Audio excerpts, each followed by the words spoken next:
Welcome to today's lecture, that is dual nature of radiation and matter।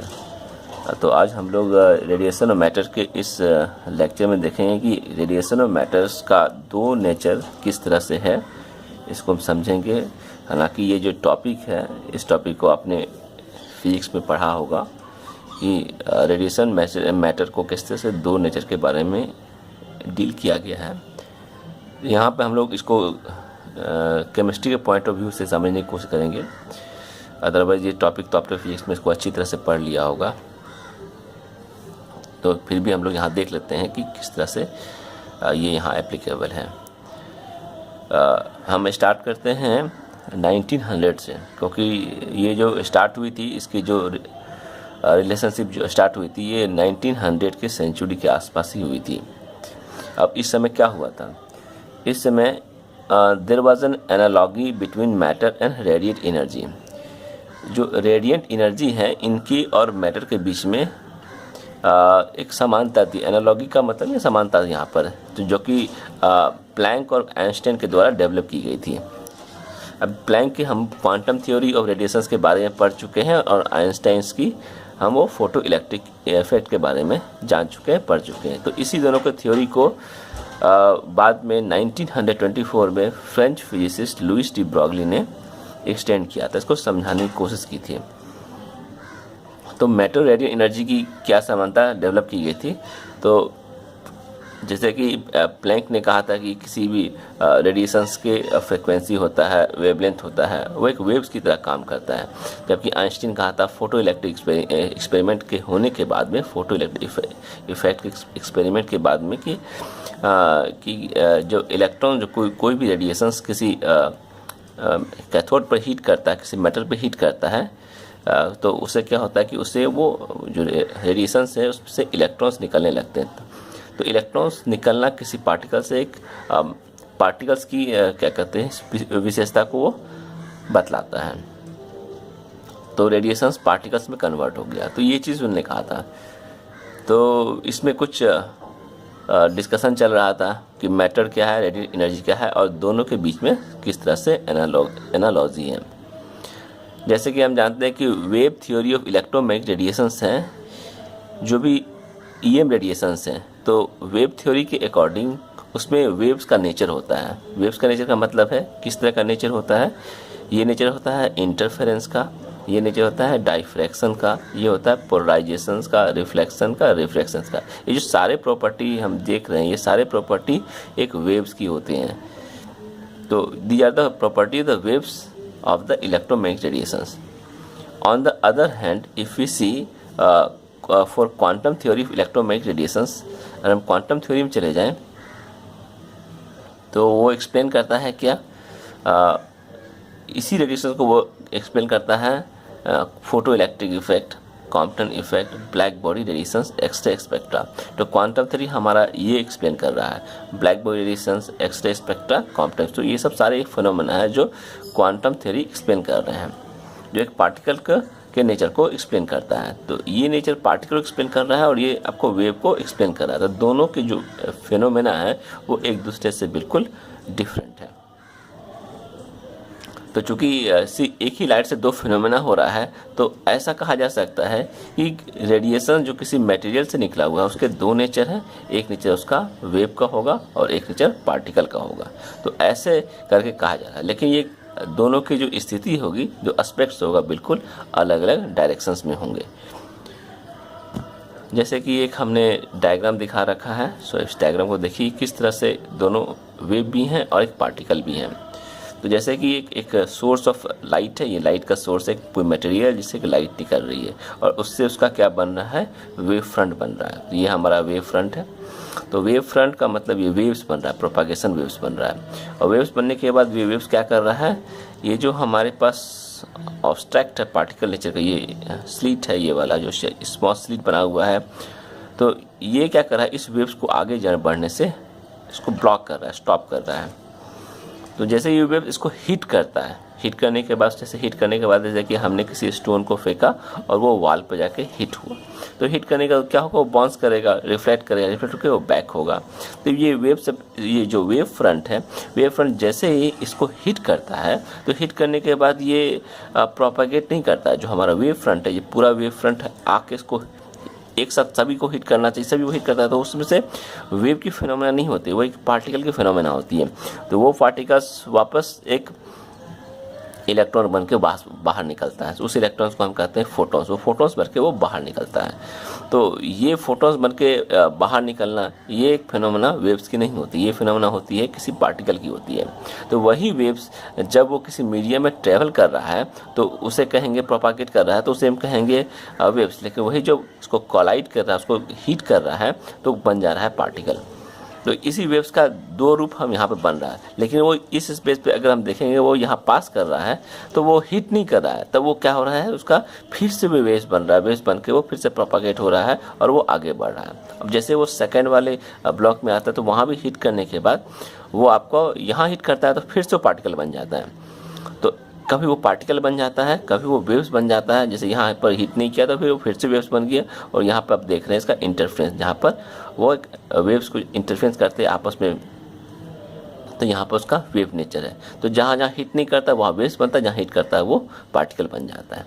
तो ये waves के साथ ऐसा प्रॉपर्टी, ऐसा फिनोमेना होता है, यानी कि ये वही वेव्स एक वेव भी है, एक पार्टिकल है। तो इसी को ध्यान में रखते हुए जो लुइस डी ब्रॉगली है, उसने जो सजेस्ट किया क्या कि जो मटेरियल पार्टिकल्स होते हैं जैसे इलेक्ट्रॉन्स, प्रोटॉन्स, न्यूट्रॉन एक्सेट्रा, उनमें भी हमारा ड्यूअल नेचर होता है। ड्यूअल नेचर का मतलब होता है कि वेव भी है और पार्टिकल भी है, यानी कि वो वेव की तरह प्रोपागेट भी करेंगे और पार्टिकल की तरह वो बिहेव भी करेंगे। पार्टिकल भी बिहेव करेंगे, जैसे कि हम कह रहे हैं कि एक गन से अगर हम कोई बुलेट निकल रही है तो गन से जो बुलेट निकलेगी वो सीधी लाइन में जाएगी, स्ट्रेट लाइन में, ये पार्टिकल बिहेवियर है। और लाइन जाने के बाद में वो किसी वाल पे हिट करेगी, और वो वाल पे हिट करने के बाद वो क्या होगा, आपका वहाँ पर बाउंस करेगा या तो उसके अंदर वो इंटर कर जाएगा। तो बाउंस करना, इंटर करना, देखिए उसकी जो स्पीड में डिफरेंस आ जाएगा। तो इस चीज़ को हम कहते हैं पार्टिकल फिनोमेना कहते हैं। ये फिनोमेना पार्टिकल की होती है। रिफ्लेक्शन किसी वेव की फिनोमेना नहीं होती है। लेकिन अगर वो प्रोपागेट कर रहा है चारों तरफ से प्रोपागेट के आगे बढ़ रहा है तो वो वेव्स की फिनोमेना होती है। तो उसी तरह से जो लुइस डी ब्रॉगली ने कहा था कि किसी हिट करना एक पार्टिकल की फिनोमेना आती है, तो इलेक्ट्रॉन, न्यूट्रॉन, इलेक्ट्रॉन, प्रोटॉन्स और न्यूट्रॉन्स है वो सभी में ये दोनों फिनोमेना होंगी। यहाँ तक सिर्फ इसमें ही नहीं, उसने कहा था कि यहाँ तक अगर हम पार्टिकल लेते हैं तो स्टोन भी एक पार्टिकल है, हम बॉल को भी एक पार्टिकल मानते हैं, तो इन दोनों में भी ये फिनोमेना होना चाहिए। तो इन दोनों का मतलब है कि जो हमारा माइक्रोस्कोपिक है, मैक्रोस्कोपिक हमारा स्टोन हो गया, बॉल हो गया, माइक्रोस्कोपिक हमारा इलेक्ट्रॉन्स हो गया, प्रोटॉन्स हो गया, न्यूट्रॉन्स हो गया, इसमें भी इस तरह के फिनोमेना होगी।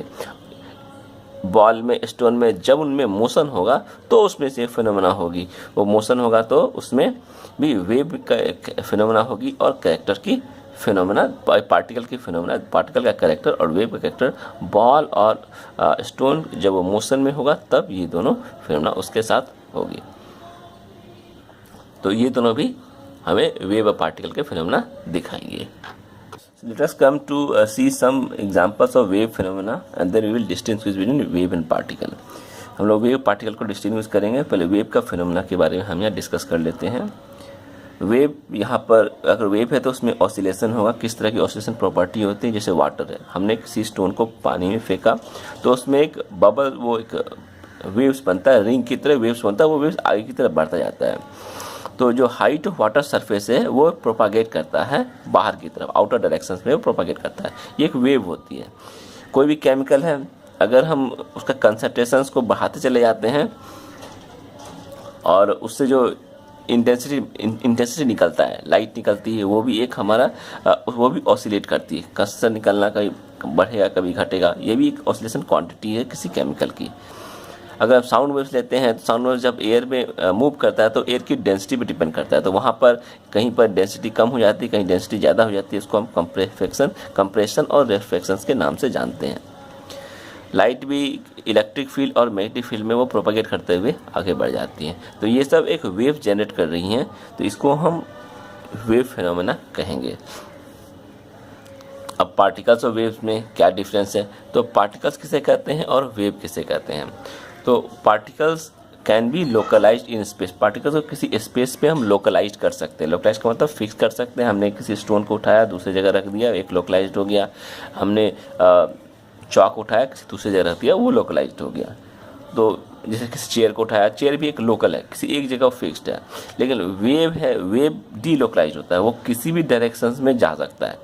ठीक है, किसी डायरेक्शन का मतलब है कि कहीं भी पास कर सकता है स्पेस में, उसको हम लोकलाइज नहीं कर सकते हैं। तो ये एक पार्टिकल और वेव्स के बीच में डिफरेंस है, एक लोकल है एक लोकल नहीं है, वो कहीं भी जा सकता है। पार्टिकल्स में दूसरी प्रॉपर्टी है कि अगर दो particles do not interfere with each other so two particles can not occupy same space. Clearly है कि दो पार्टिकल्स कोई भी एक जगह सेम स्पेस को ऑक्यूपाई नहीं कर सकते। अगर एक जगह चौक है तो उस चौक को हम दूसरे चौक से रिप्लेस तभी करेंगे जब पहले वाले को हमें हटाना पड़ेगा। लेकिन यहाँ पर वेव्स में क्या प्रॉपर्टी है कि हम दो वेव्स को जोड़ सकते हैं तो दोनों जुड़ने के बाद दोनों का फिनोमेना एक साथ होगा, उसे कहते हैं एडिटिव प्रॉपर्टी। तो two waves can exist simultaneously in space. तो ये दोनों एक अपोजिट इंसिडेंट है। इंसिडेंट का मतलब ये घटना है जो कि इवेंट है, अपोजिट इवेंट है। वेव चीज अलग ही होती है, पार्टिकल अलग होती है। Third point, total number of particles in a space will be equal to sum of individual particles. तो अगर हम सारे पार्टिकल्स को हम इकट्ठे करते चले जाएंगे तब हमारा टोटल नंबर ऑफ पार्टिकल निकलेगा। लेकिन वेव्स के केस में क्या होता है कि the resultant wave obtained when more than one waves coexist may be smaller और bigger than the individual waves. अगर दो वेव्स को आपस में हम जोड़ दें तब उसके दोनों एक साथ कोएग्जिस्ट करते हैं, दोनों करते हैं एक साथ कोएग्जिस्ट कर सकते हैं, और उसका एक रिजल्टेंट वेव वो डिफरेंट होता है इसके अलावा। तो इसके जो कैलकुलेशन से दोनों एक दूसरे के अपोजिट होते हैं। पार्टिकल्स को हम काउंट कर सकते हैं, यहाँ पर वेव्स को हम काउंट नहीं कर सकते हैं। ये इनफिनाइट होता है, ये बहुत ज़्यादा होता है। तो ये सब कुछ डिफ्रेंशिएट है जो कि पार्टिकल और वेव्स को डिफ्रेंशिएट करते हैं। अब रेडिएशन से जो निकला हुआ जो वेव फ्रंट है, जब हिट करता है तो पार्टिकल बनता है, जब हिट नहीं कर रहा है तो प्रोपेगेट करता है तो वेव्स बनता है। तो ये दोनों एस्पेक्ट्स एक ही चीज़ के द्वारा बना हुआ एक अलग अलग दो बातों को बताता है। तो ये एक बहुत बड़ी जो कि इवेंट था, एक फिनोमेना था जिसको समझना बहुत मुश्किल पड़ रहा था। इसको किस तरह से बताया जाए।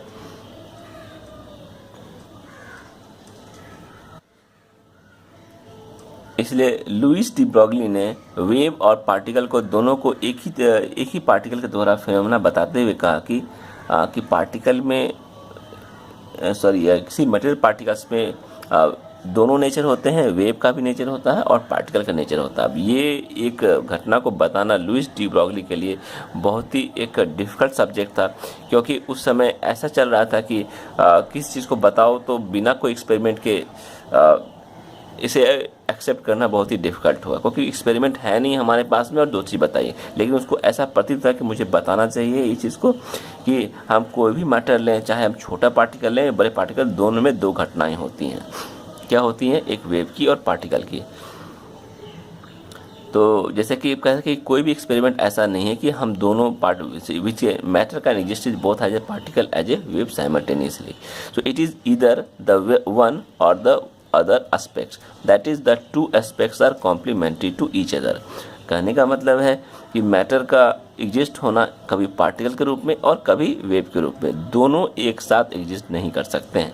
इसलिए दोनों फिना एक दूसरे के कॉम्प्लीमेंट्री हैं, दोनों अलग अलग हैं। तो ये बात बिना एक्सपेरिमेंट के लिए उस समय 1924 में जब डी ब्रॉगली बता रहा था तो ये काफ़ी न्यू थी और कोई भी साइंटिस्ट कम्युनिटी इस चीज़ को एक्सेप्ट करने के लिए तैयार नहीं था। लेकिन वो साथ में इसको जब प्रूफ के साथ पेश किया गया, प्रेजेंट किया गया, तो इस चीज़ को एक्सेप्ट करना पड़ा कि जो हमारे पास जो लाइट है उसकी दो फिनोमेना होती है। सिर्फ लाइट ही नहीं, जो हमारे माइक्रोस्कोपिक ऑब्जेक्ट है उसमें भी दोनों फिनोमेना होता है। आगे हम इसको स्टडी करेंगे। So his suggestion was based on nature love symmetry. कोई भी नेचर है तो वो क्या करता है? सिमेट्री को लव करता है, उससे सिमेट्री से लव करता है, मतलब उस सिमेट्री होने की कोशिश करता है।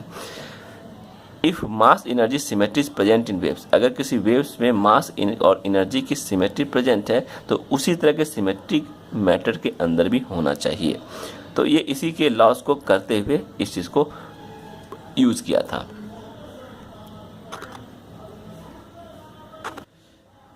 The universe is also made of particles and radiation and both entities must be symmetrical. तो यूनिवर्स में भी क्या होते हैं, वो भी पूरे पार्टिकल्स को रेडिएशंस का बना होता है, इसलिए उसके अंदर में ये जो दोनों एंटिटीज़ हैं पार्टिकल रेडिएशंस दोनों सिमेट्रिकल होने चाहिए, ऐसा वो उसने सजेस्ट किया। और इस सजेस्ट को करते इसे मानते हुए अकॉर्डिंग टू डी ब्रॉगली ऐसा कहा कि a moving particles can be associated with a wave, और एक जो मूवी पार्टिकल मटेरियल पार्टिकल्स है और वो मूव कर रहा है तो उसके साथ एक वेव्स का जनरेट होना जरूरी है। और wave can guide the motion, क्योंकि वही जो वेव है उस पार्टिकल के मोशन को गाइड करता है। अब ये तो बड़ा अजीब बात होगी कि एक पार्टिकल एक वेव्स के फॉर्म में एसोसिएट कर रहा है, एक वेव्स के फॉर्म में प्रोड्यूस कर रहा है। मतलब जैसे कि हम देखते हैं कि इलेक्ट्रोमैग्नेटिक रेडिएशंस में कि लाइट रेडिएशन से उसमें इलेक्ट्रिक और मैग्नेटिक फील्ड में वेव्स आगे की तरफ प्रोपागेट करते हैं और उसकी जो होती है वेव्स वो इस तरह दिखाई देती है। तो मटेरियल जैसे बड़े बड़े ऑब्जेक्ट हो जाएंगे, क्या वो भी इस तरह के वेव्स प्रोड्यूस करेंगे, क्योंकि उसमें भी इस तरह का वेव्स होना चाहिए। तो अगर इस तरह के वेव्स होना चाहिए तो हम इस तरह के वेव्स का क्या नाम देंगे, क्योंकि इलेक्ट्रोमैग्नेटिक रेडिएशंस में इसका नाम तो हम वेव देते ही हैं, इसका क्या नाम देंगे। तो उसने कहा, लुइस डी ब्रॉगली ने कहा कि जो पार्टिकल्स होते हैं और उसके अंदर से the wave as a particle associated with the moving material particles are known as de Broglie waves। इसको हम de Broglie waves कहेंगे या फिर मैटर वेव्स कहेंगे। तो उसने मैटर वेव्स कहा, जिसको बाद में हम de Broglie waves के रूप में हम जानते हैं। तो ये भी उसमें भी निकलता है। तो क्वेश्चन ये है कि अगर उसमें से ये वेव्स निकलता है तो वो वेव्स हमें दिखाई क्यों नहीं देता है। ऐसा कुछ साइंटिस्ट की कम्युनिटी ने कहा था कि वेव्स दिखाई देना चाहिए, तो उसने भी इसका आंसर दिया कि ये जो वेव्स निकलते हैं वो इतने बड़े होते हैं, उनके बीच का जो डिस्टेंस होता है, वेवलेंथ होता है, इतना बड़ा होता है कि वो वेव्स हमें एक सीधी लाइन में दिखाई देते हैं। तो जब सीधी लाइन में दिखाई देते हैं तो वो वेव्स हमें एक सीधा चलता हुआ दिखाई देंगे। तो हम कोई चीज़ को चलता हुआ देख सकते हैं लेकिन वेव्स के फॉर्म में नहीं देख सकते हैं। वेव्स को देखने के लिए हमें उसका बहुत ही स्मॉल फॉर्म, बहुत ही छोटा रूप लेना पड़ेगा। छोटा रूप लेने का मतलब है कि उस पार्टिकल को छोटा बनाना पड़ेगा, तभी वो वेव्स के फॉर्म में बनेगा। लेकिन जब बहुत बड़ा ले लेंगे, कोई बिग साइज का ले लेंगे तो वेव्स के रूप में बनेगा, लेकिन वो इसका जो वेवलेंथ होगा, जब डिस्टेंस बिटवीन जो टू क्रेस्ट हम बताते हैं और टू ट्रफ बताते हैं, वो इतना छोटा होगा, उसकी एम्पलीट्यूड इतनी छोटी है कि वो हमें सीधी रेखा में नज़र आएगा। वेव्स तो प्रोड्यूस होता है कि वो सीधी रेखा में हमें दिखाई देगा, तो वो हम कह नहीं सकते, लेकिन वेव्स बनते हैं। तो ये सुन के एक पूरे साइंटिस्ट कम्युनिटी में बहुत बड़ी बात हो गई, एक भगदड़ सी मच गई कि ऐसा भी हो सकता है, और मानने के लिए सब तैयार हो गए। नाउ डी ब्रॉगली जो वेव्स होता है is applicable to microscopic particles as well as macroscopic particles. तो हालांकि जो माइक्रोस्कोपिक पार्टिकल्स है such as electron, proton, atoms, molecule, ये जो हैं इनके लिए ये फुल्ली एप्लीकेबल है। लेकिन अगर हम हैवियर पार्टिकल्स ले लेंगे, जैसे हमने ले लिया बॉल ले लिया, जैसे हमने ले लिया कोई गन ले लिया, तो उससे जो उसके जो मूविंग पार्टिकल्स है उसका जो वेवलेंथ निकलना वो इतना छोटा होता है कि हम उसे difficult to measure, we can not measure it. क्यों मेजर नहीं करते, जैसे कि हमने प्रीवियस एक्सप्लेन किया कि उससे वेवलेंथ जनरेट होता है, लेकिन जो हमारा जो डिस्टेंस बिटवीन जो उसका जो वेवलेंथ है वो इतना छोटा होता है कि वो पार्टिकल्स हमें सीधा दिखाई देता है। तो सीधा दिखाई देने का हमें पता ही नहीं चलता है कि वो वेव निकला कि नहीं निकला। जैसे कि हमने स्टोन को पानी में फेंका, तो पानी फेंकने के बाद उससे जो वेव्स बनता है वेव्स हमें साफ दिखाई देता है। साउंड को हमने आवाज़ दी तो साउंड एयर में जो वेव्स बना, वो वेव्स को भी हम मेजर कर सकते हैं कि कहीं पर साउंड कम बनता है, कहीं पर साउंड ज़्यादा बनता है, तो ये हम मेजर कर सकते हैं। लेकिन यहाँ पर जो बड़े बड़े पार्टिकल्स हैं, जैसे कोई बॉल है, कोई गन से निकला हुआ बुलेट है, तो उस बुलेट का वेव्स इतना छोटा होता है, उसका वेवलेंथ इतना छोटा होता है कि हम उसे एक सीधी रेखा में ही देख सकते हैं। वो चलता हुआ दिखाई देता है, वो वेव्स बन के दिखाई नहीं देता है। ये उनका कहने का मतलब था। Now will see the derivation of de Broglie equations. D Broglie ने अपने इस स्टेटमेंट से इसने इक्वेशन में दिया। ये इक्वेशंस बहुत ही इंपॉर्टेंट है। Let us see what was the equations. उन्होंने इक्वेशंस के लिए प्लैंक की क्वांटम थ्योरी और आइंस्टीन की थ्योरी दोनों का यूज़ किया था। किसी फोटॉन्स में जब एनर्जी होती है तो उस एनर्जी की प्लैंक्स क्वांटम थ्योरी के accordingly E equal to h nu होता है। तो एच न्यू का मतलब हो गया एच सी अपॉन लैम्डा। उस तरह आइंस्टीन की थ्योरी अगर किसी फोटॉन्स की एनर्जी होती है तो इसके according E equal to m c square होता है। तो ये दोनों थ्योरी काफ़ी फेमस थी। तो एच सी अपॉन लैम्डा और एम सी स्क्वायर, हम इन दोनों इक्वेशंस को इक्वेट करेंगे। इक्वेट करने के बाद we will see that lambda is equal to h upon m c, ये एक वैल्यू आ जाएगी। और एम सी क्या, mass into speed of the light, इसको हम एक मोमेंटम दे सकते हैं एच बाई पी। तो lambda equal to h by p, ये हमारा एक रिलेशनशिप बन गया। तो ये जो वेवलेंथ है, इसी वेवलेंथ को हम कहते हैं de Broglie wavelength. Sorry. And जो डी ब्रॉगली वेवलेंथ है, it is applicable to any type of material particles, किसी भी मटेरियल पार्टिकल्स में ये एप्लीकेबल है। मास ऑफ ए फोटोन, इसमें जो मास है वो किसी मास का मास ऑफ मटेरियल पार्टिकल से P equal to m into v होता है। और V हो गया velocity, light speed of the light, इसको हम लिख सकते हैं velocity of the material particle. तो फोटोन के मास को हम मटेरियल के मास में कंपेयर करके लिख सकते हैं और C को, तो डायमेंशनली दोनों करेक्ट होंगे। तो ये जो हमारा होगा lambda equal to h by m, ये दूसरे फॉर्म में चला जाएगा। इसकी भी वैल्यू वही होगी, lambda equal to h by p, p हो गया हमारा मोमेंटम, और P equal to h by lambda, lambda का मतलब वेवलेंथ हो गया। तो ये हमारा अलग अलग तरह का रिलेशनशिप यहाँ पर है। इसके बाद हम लोग देखते हैं कि relationship between kinetic energy and lambda of a moving particle. Lambda किसी मूविंग पार्टिकल में वेवलेंथ और काइनेटिक एनर्जी के बीच में रिलेशनशिप क्या होगा। तो let kinetic energy of the kinetic energy of the particle of mass m is E K, ये हमने एज्यूम किया।